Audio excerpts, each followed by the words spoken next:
We're in the shop getting ready to do the Droptail kit from Speedking, and wanted to go over a couple things with you. First of all, if you ever wondered, you see this thing, you know, you guys have seen it out on the road with us with Grease and Gears Garage, and you wonder, why would you need something like this in your shop? This is a perfect example. You know, I'm going to be working on this thing by myself effectively. Having, you know, the ability to lock that down to this table is going to let me cut stuff off and, you know, tap on things, and without this moving around, it's going to be invaluable. So big kudos to Weld Table. First thing that we're going to do, because all this is dirty and, you know, I don't want to contaminate my welds by just cutting stuff, so we're going to take a look at the areas that are going to be affected by this operation, and I'm going to come in here with some 80 grit sandpaper and just pull all this paint away as much as I can, a wire wheel, try to clean that up and get that stuff out of the way. And then let's go back to this. You should have learned this when you were kids, like me. Models come with instructions, follow them to the letter. Even if you're going to modify them, you have to know what the instructions are. So Jeff has taken the time to lay out some great instructions here. In it, he explains to you how to get your measurements, make sure everything's square, keep the swing arm in. This is going to help you keep the back of the frame square. You know, the nature of a weldment fixture is the fact that this stuff was put in a jig and welded. There could be some spring to it, so starting off with a base set of measurements is going to be your best bet to get the results you want, because ultimately we want to end up with shock mounts exactly where they are now, frame horns exactly where they are now. One of the easiest ways to do that, I'm going to go off of the top bolt from my shock mount, center of that. So this is going to be left side 11 5/8. Knowing myself, I'm going to verify these measurements second time. Okay, so luckily the cavalry showed up, and Mark is joining me on this to keep me from screwing up. I think Jeff might have called him. Well, but I'll take any help that I can get. So last night before we quit for tonight, we got all this stuff cleaned up, got everything away from the area where we're going to cut and then fit to weld. I made a little cheater fixture here, which just sits on like this. I'm going to use this to, I'm going to measure my reference point to get a place where I'm going to put the line for the cut. And then I'm going to use this to make an equal line the whole way around the tubing. You know, if this isn't something you do every day, the recommendations are great, and everything. I mean, obviously Jeff's top quality in everything he does, but I'm impressed, Jeff. I am. Must have been Beverly. So all I'm doing now is making a Mark reference indication, yeah. So we're cutting kind of in the same position. And what we'll try to do when we get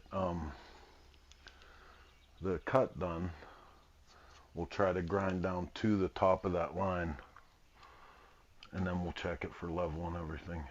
You know, the biggest thing is, he says over and over again in those instructions, don't take for granted that the original frame fixtures are straight or level or anything. Yeah. You know, so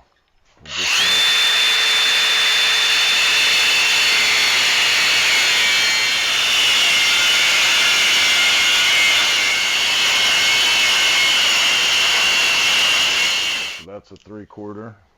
Sawzall blade and cut further out and then grind back now that you have your reference. You know what I mean? Okay. Is that the right angle? Yeah, that's pretty good.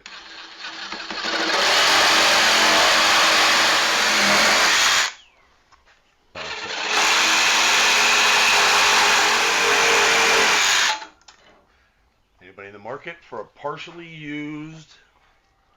Clean those up to square. Clean these down to square.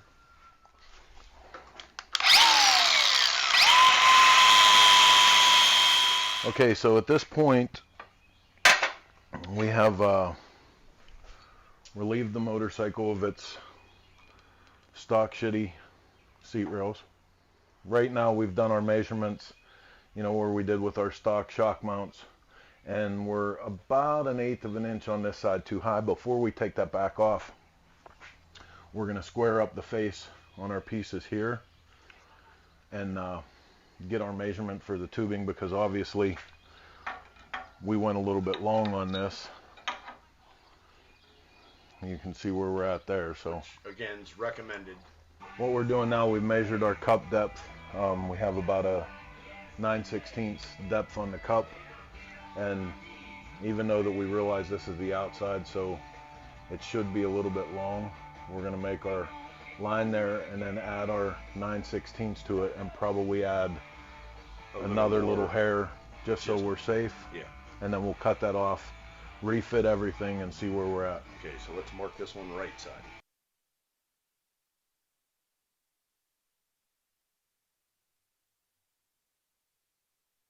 We have our rear fixture on, have just enough wiggle in this that we can adjust these to make sure that we have a nice line here. We're going to get a level across the top of them, start tacking this stuff in, but we have already verified our original measurement, both with the shock mount and with the frame horn. They're exactly where they were stock, so we know we don't have rotation of this fixture.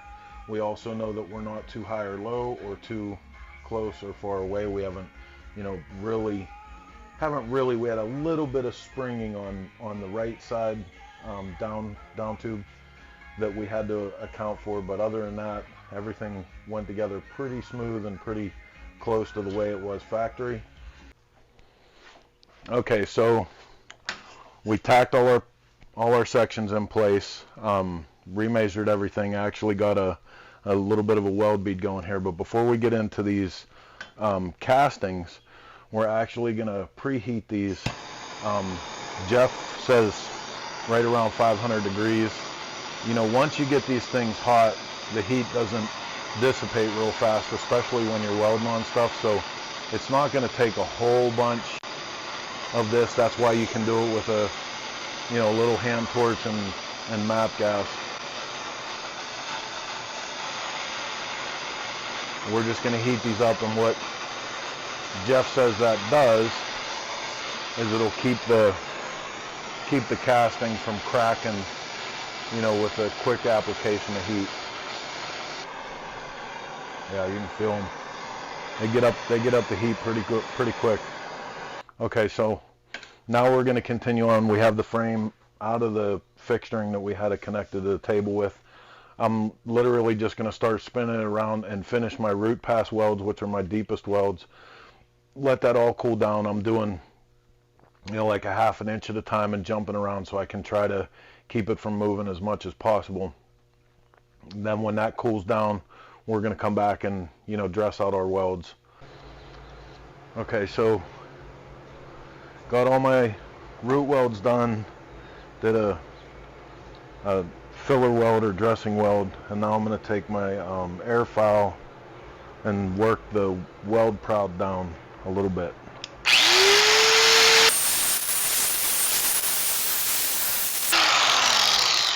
And if you can see here, I just want to stay on top of that weld proud, because what we're going to do afterwards is come back in with the file and try to bring it the rest of the way. Not gonna lie to you, taking that down with the air file and then the file took a good bit of time. Now I'm moving on to some 150 sandpaper. 150 will go down to 220. In the end, I want to try to do Jeff proud. Make sure we can't see that seam.